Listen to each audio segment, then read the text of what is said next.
In this video, I'll review some basic terminology about gene structure from the point of view of genomic annotation. I'll start off with simple diagrams of a generic gene, then I'll talk about and compare structures of a few real human genes. Before we get started, we need to define a few terms.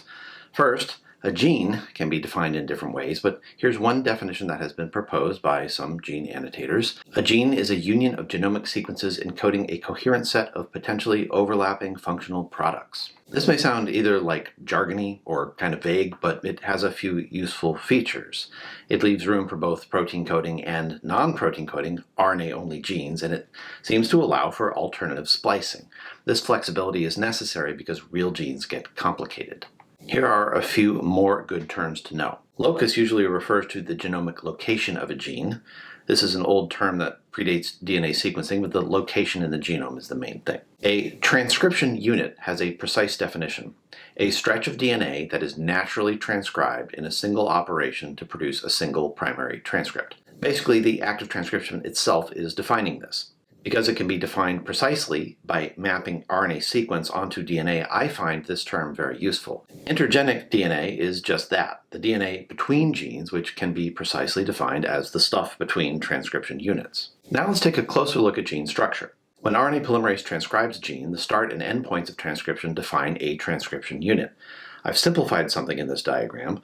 For genes that encode messenger RNAs, the primary transcript is usually truncated on the 3' end before translation. I've omitted this step for clarity, and that extra piece is not included here. For most genes, this primary transcript is spliced. Many internal pieces are removed and recycled, and the intervening bits joined together in linear order to create a final mature transcript that is much shorter than the primary transcript. If we have the sequence of the mature transcript, such as from a messenger RNA, we should be able to map this information back onto the genomic sequence and visualize the gene structure. This defines exons and introns. Exons remained in the mature transcript while introns were spliced out. The point is that we can define all of these by mapping RNA sequences back onto the genome. I want to briefly point out that not all bases in a messenger RNA are translated into protein. If this RNA is destined to be translated, we should be able to define a start codon and stop codon, marking the boundaries of the translated portion. The region spanning these is an open reading frame and should contain no other stop codons. Only the region of the open reading frame is usually translated. If there are stop codons in the untranslated portions or the other two reading frames, that doesn't matter. The ribosome doesn't care about those. So remember that messenger RNAs always have portions that are untranslated as well as translated. Therefore, some individual exons are partly or even entirely untranslated. Here's some useful facts for human genes encoding messenger RNAs. The start codon is always downstream from the transcription start site. That's because the ribosome cannot start translation at the first base of the RNA. It has to scan from the 5' end until it finds a suitable ATG start codon, and it needs at least 20 bases or so to start scanning. The start codon is often in exon 1, but it doesn't have to be. However, the stop codon is almost always in the last exon.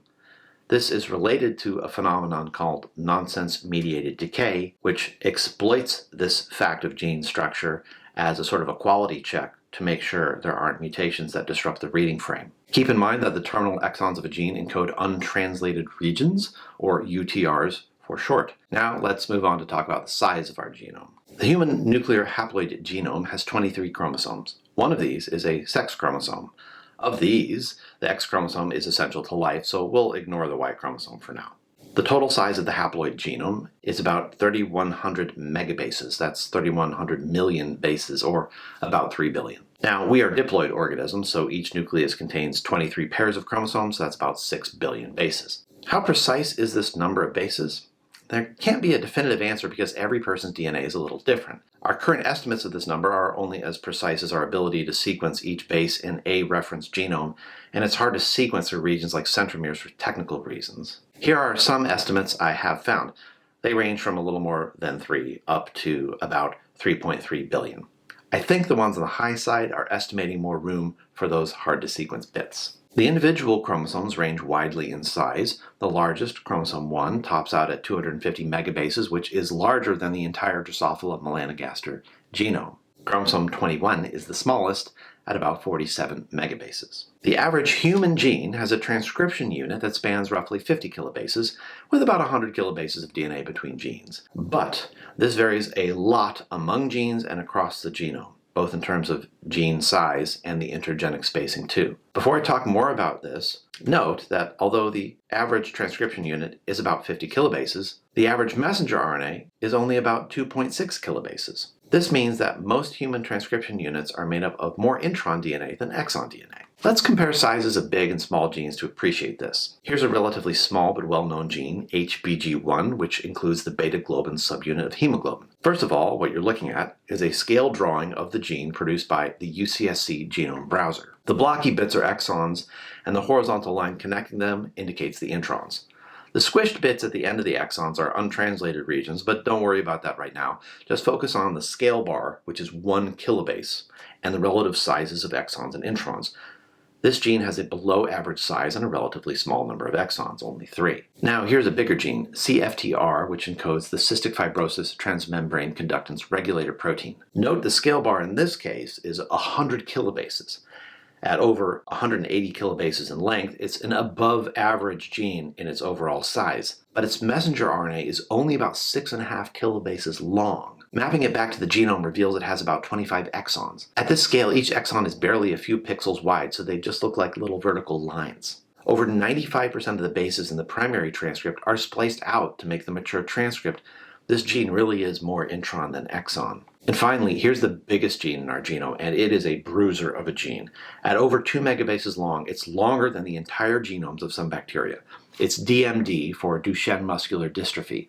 It encodes a protein called dystrophin, and as the gene name implies, if its protein is defective, it causes a common form of inherited muscular dystrophy. This gene is so big, it's been estimated that it takes 12 to 24 hours for an RNA polymerase molecule to completely transcribe across it. It turns out this gene can produce many different mature transcripts. Here you are seeing the scale maps of many of these mapped back to the DNA locus. Not all of these may be equally functionally important, but they have all been documented to exist. Why so many? Well, for this gene, the transcription can sometimes begin or end in different locations.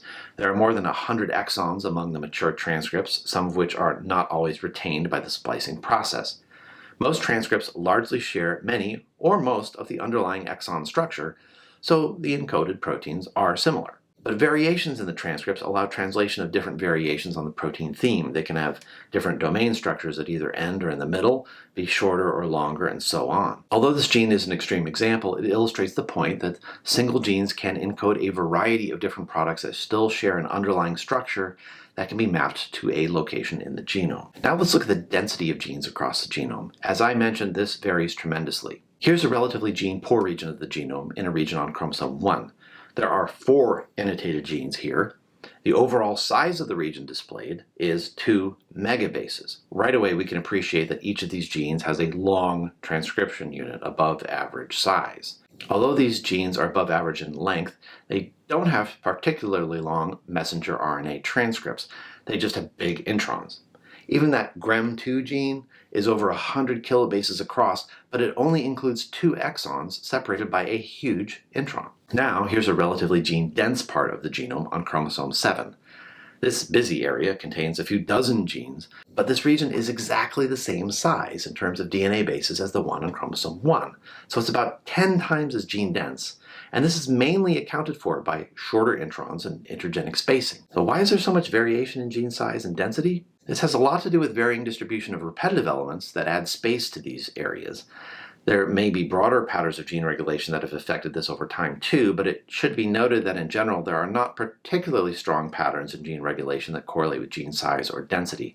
It's just hard to predict ahead of time what the structure of a gene will be based on the function of its products. And finally, just a note about the total number of genes in our genome. One place to look for this number is the GenCode set of gene annotation. There's a website for GenCode that you can go look at to get this data. The total number of protein coding genes that GenCode describes is 19,955. There are also about 25,000 RNA genes in the GenCode dataset. It can be debated whether these are true genes or not. Some of them definitely are. Some of them are probably not, meaning, in my opinion, they don't have a known function that can be easily assessed.